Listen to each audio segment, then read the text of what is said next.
rus kazaklarining aytishicha, G'ayratxo'ja, bitta turkman yigiti, ya'ni tekiniz. Tasavvur qiling, bitta turkman yigiti 5 ta bemalol bizning 5 ta kazakka teng kela oladi.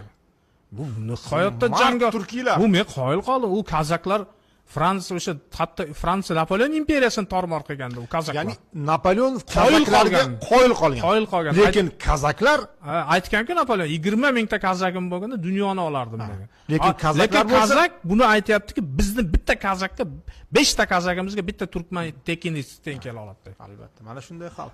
Men yana bitta joyda o'qidim. Ingliz keyinchalik inglizlar nimada to'qnashadi-da,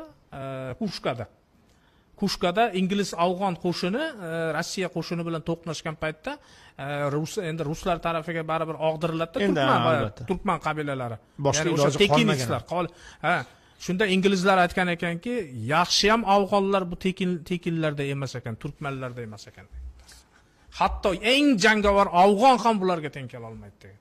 O'sha turkmanlarga. Shunday bo'lganda biz ularni bo'ysundira olmasdik degan ma'noda. Qanday dahshat, qanday kuchli xalq bo'lgan.